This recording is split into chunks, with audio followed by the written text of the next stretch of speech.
like a Hellcat.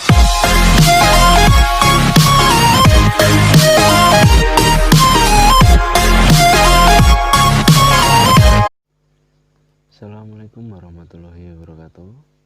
Salam sejahtera bagi kita semua.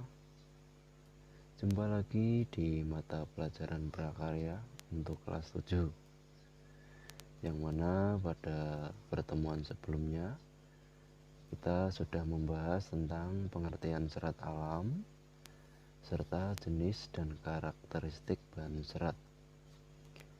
Pengertian serat alam itu sendiri yaitu suatu jenis bahan berupa potongan-potongan komponen yang membentuk jaringan memanjang yang utuh.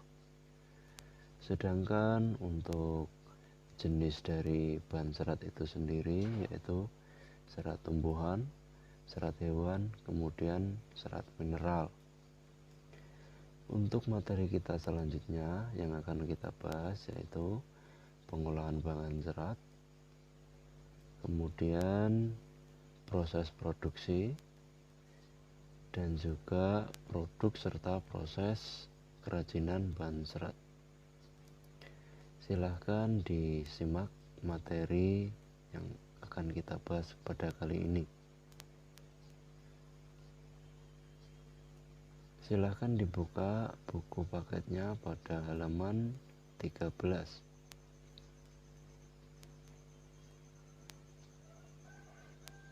Ya, pengolahan bahan serat. Pengolahan bahan serat yang di sini yang dicontohkan yaitu pada bahan tekstil, yaitu berbahan dasar dari kapas. Yang pertama, langkah-langkahnya sebagai berikut. Pertama, pemintalan benang. Dari proses pemilihan serat akan dilanjutkan pengolahan kapas menjadi benang yang disebut dengan pemintalan. Perhatikan gambar berikut. Pemintalan kapas menjadi benang secara manual. Kemudian tahapan yang kedua setelah pemintalan yaitu penggulungan benang. Benang yang sudah dipintal akan digulung menggunakan alat penggulung benang. Perhatikan alat penggulungan di sini yang dicontohkan masih menggunakan alat yang tradisional, belum menggunakan alat modern. Tahapan selanjutnya yaitu pencelupan warna. Benang diproses dengan pencelupan untuk memperoleh warna yang kuat. Selanjutnya benang dikeringkan. Perhatikan contoh gambar berikut.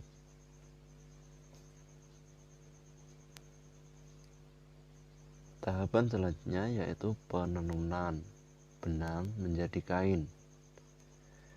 Setelah melalui proses pencelupan warna dan proses pengeringan, benang dapat ditindaklanjuti dengan proses penenunan menjadi kain. Perhatikan, di situ menggunakan mesin tenun yang manual ya. Perhatikan gambar 1.21. Benang yang telah jadi bahan baku dapat digunakan untuk membuat makrame atau tapestry, sedangkan kain dapat digunakan untuk membuat kain ikat celup. Kemudian yang D, proses produksi kerajinan bahan serat. Teknik dasar kerajinan tekstil adalah segala cara yang digunakan untuk membentuk atau mengolah bahan tekstil. Adapun teknik yang digunakan sangat beragam. Penggunaan teknik dasar ini disesuaikan dengan kerajinan yang akan dibuat. Dengan demikian, penggunaan teknik dasar menjadi tepat sasaran.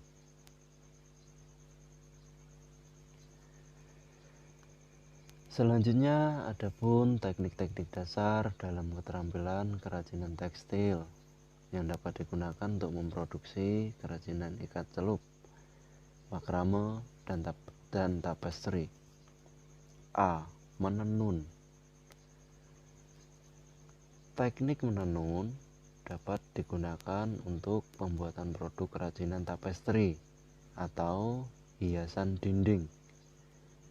Menenun menggunakan alat spanram atau bingkai yang direntangkan benang-benang lungsi sebagai jalur jalannya benang tenunan atau pakan. Perhatikan gambar 1.22. Teknik menenun dalam pembuatan tapestry atau hiasan dinding. Kemudian yang B, menjahit. Menjahit adalah pekerjaan menyambung kain dan bahan-bahan lain yang bisa dilewati jarum jahit dan benang. Menjahit dapat dilakukan dengan tangan atau manual atau menggunakan mesin jahit. Dalam pembuatan kain ikat celup diperlukan teknik menjahit untuk merintang warna. Perhatikan di situ gambar mesin jahit yang mungkin sudah pernah kalian jumpai. Dan yang gambar selanjutnya yaitu proses menjahit dengan menggunakan tangan atau manual. Selanjutnya yaitu mengikat. Mengikat adalah teknik menyatukan dua benang atau lebih membentuk ikatan yang diinginkan. Mengikat dapat pula diartikan menyatukan helaian kain yang satu dengan lainnya menggunakan alat pengikat untuk membentuk pola tertentu. Ikatan ini dapat berupa simpul ataupun pola warna. Perhatikan gambar 1.25. Mengikat kain untuk produk tie-dye. Kemudian gambar 1.26 mengikat tali untuk produk makrame. Selanjutnya adalah produk dan proses kerajinan bahan serat. Sebelum kalian benar-benar mempraktekkan membuat sebuah kerajinan, kalian harus memahami terlebih dulu syarat-syarat perancangan benda kerajinan, yaitu sebagai berikut. Yang pertama, kegunaan atau utility. Benda kerajinan harus mengutamakan nilai praktis, yaitu dapat digunakan sesuai dengan fungsi dan kebutuhan.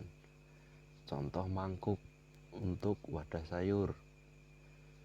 Kemudian yang kedua, kenyamanan atau comfortable. Benda kerajinan harus menyenangkan dan memberi kenyamanan bagi pemakainya. Contoh cangkir didesain ada pegangannya. Yang ketiga, keluasan atau flexibility. Benda kerajinan harus memiliki keserasian antara bentuk dan wujud benda dengan nilai gunanya. Contoh sepatu sesuai dengan anatomi dan ukuran kaki. Selanjutnya yang nomor 4 adalah keamanan atau safety. Benda kerajinan tidak boleh membahayakan pemakainya. Contoh piring dari serat kelapa harus mempertimbangkan komposisi zat pelapis atau pewarna yang dipakai agar tidak berbahaya jika digunakan sebagai wadah makanan. Kelima, yaitu keindahan atau aesthetic. Benda yang indah mempunyai daya tarik lebih dibanding benda yang biasa-biasa saja. Keindahan sebuah benda dapat dilihat dari beberapa hal, di antaranya dari bentuk, hiasan atau ornamen, dan bahan bakunya. Perhatikan diagram berikut ini. Karya yang baik dihasilkan dari proses perancangan yang baik pula. Oleh sebab itu, proses perancangan karya kerajinan harus memperhatikan hal-hal seperti diagram di bawah ini. Yang pertama, Tentukan bahan dan jenis kerajinan. Jadi sebelum kalian membuat sebuah kerajinan, kalian harus menentukan bahannya apa dan sekiranya mudah untuk didapat. Kemudian yang kedua, penggalian ide dari berbagai sumber. Kalian bisa menggali ide-ide atau sumber kerajinan dari internet, dari teman atau orang tua, atau dari media lainnya yang mungkin bisa memunculkan ide atau gagasan baru. Kemudian yang ketiga yaitu buatlah beberapa sketsa karya. Sebelum kalian benar-benar membuat sebuah karya kerajinan, kalian harus membuat sketsanya terlebih dahulu, yaitu menggambar model atau bentuk karya yang diinginkan. Tahapan selanjutnya yaitu tentukan sebuah karya terbaik. Di sini kalian sudah mulai mengawali membuat sebuah karya kerajinan.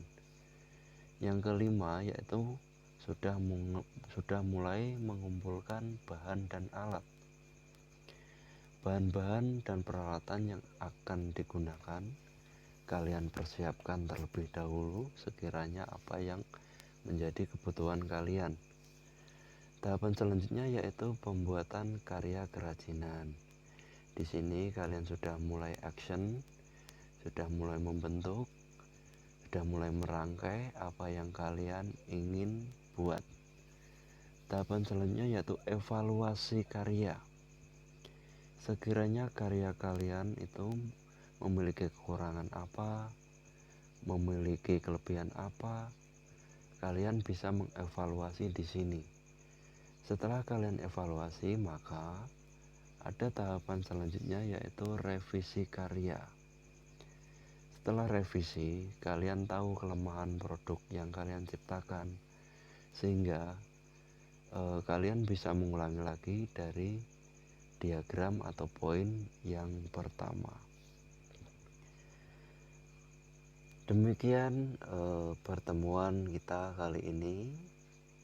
Semoga kalian bisa memahami apa yang saya sampaikan.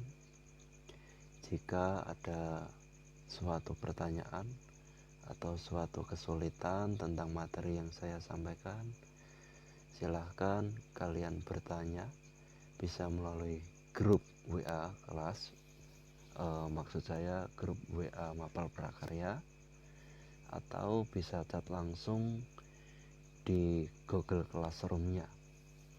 Terima kasih, saya akhiri. Wassalamualaikum warahmatullahi wabarakatuh.